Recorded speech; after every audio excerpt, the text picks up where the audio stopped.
Hi there, this is Kerry at Positive Dimensions. We're here for number 3 of our masterclass on self-confidence and self-esteem. Today is all about self-esteem. And what do we mean by it? Well, it's the value, the judgment you place upon yourself. So typically, if you suffer with low self-esteem, it's a view that you have that you are lacking in some way.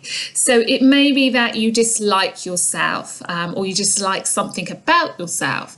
It may be that you feel you aren't good enough in some way. So you might feel you're not clever enough, you're not pretty enough. You just don't feel you're worthy. Other characteristics of low self-esteem are that perhaps you're very quick to blame yourself when something doesn't go to plan. Maybe you feel that people won't like you. And if you suffer with self-esteem, quite often you are unable to really recognise the strengths that you do have. I used to suffer with low self-esteem, particularly when it came to making friends. I felt that I wasn't interesting enough, I wasn't exciting enough, and therefore who would want to be my friend? I know in the workplace, I would always be very quick to blame myself if something didn't go to plan. I hadn't done something right. Didn't really consider the impact of other people. It was always my fault if something had gone wrong. So I don't know if this is sounding familiar with you, if it's sort of striking a chord and you're thinking, yeah, that sounds like me. If that's the case, here are a couple of things I want you to watch out for and some tips on how to try and raise that level of self-esteem. So the first thing is we need to be comfortable, we need to be aware of the negative chit-chat. And when we talk about negative chit-chat, it's what goes on in here, so the things you may tell yourself, but also what you verbally say about yourself. And here's the thing. When you think something negative, or when you're saying something negative, what's actually going on is your subconscious part of your brain is just processing it. So you're telling yourself you're not good enough, and it's going, okay, I'm not good enough, because the subconscious part of your brain is not able to determine if something is true or false. It's not able to rationalize. But here's the most important thing about that, is that your subconscious part of your brain is actually what controls your emotion. So when you're feeding your subconscious brain messages that you're not good enough, that you're boring, you're ugly, then it's accepting that, and then it's feeding you with negative emotions, and it becomes a downward spiral. So once you find yourself telling yourself negative things, it's then impacting your emotions, and then it comes down and down and down. So you need to become aware of when you're doing that. We need to get our conscious part of our brain to help us out. So the first thing is to become aware that you are talking negatively about yourself, or you are saying negative things to other people about yourself, so that your rational brain can say, hey, I wouldn't speak to my best friend like that, so why am I allowing myself to speak to myself about me in this way? Now, I used to be very self-deprecating in front of other people as a defense mechanism. The idea was that if I put myself down before others could, then that was okay, because they might not say it and therefore it might not be true, but I've got it out there and it was done. So let's just think about that.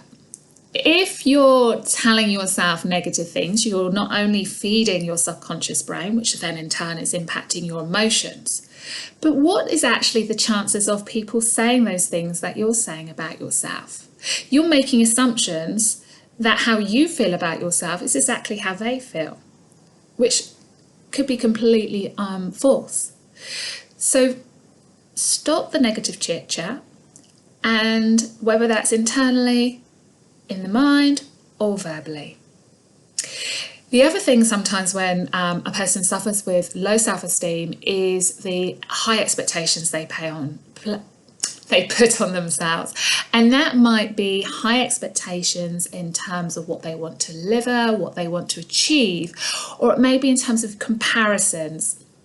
So it may be that you're starting off in a job, but you're comparing yourself with someone who has got a lot more experience. It may be that you're comparing yourself with a person on just one tiny aspect of their life, but not taking the complete picture into account. It may be that the expectation you're putting on yourself is just unrealistic. So think about, what is it I'm expecting of myself? Because if I have such high expectations, am I being fair to myself, and am I actually just setting myself up for failure?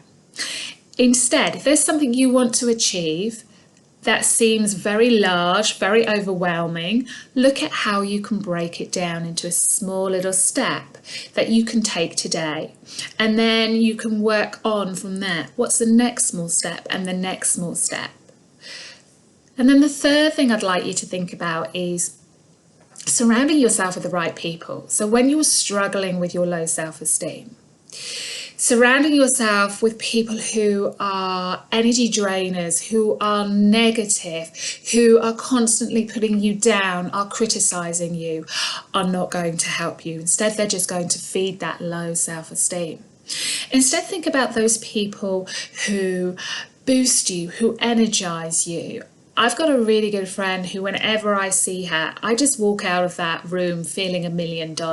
She is my real energy booster. So think about limiting your time with those people that criticize you and drain you. It may be that they are family members and you have limited control over the amount of time you spend with them. But just think about how, when you're struggling, how you can pull on those people who really are your supporters, who are your cheerleaders, and get them to boost you, to energize you. So I hope you found that interesting. I love to know what you think. But in summary, low self-esteem is the value we place upon ourselves, and we can help ourselves by watching the negative thoughts and chit-chat. We can be realistic with our expectations and thinking about, when we're making comparisons, are those comparisons on the whole context, like for like? And thirdly, think about limiting your time with those energy drainers and making plans with those energy boosters. Hope you found it useful. Love to know what you think. Take care and have a fabulous day. Bye.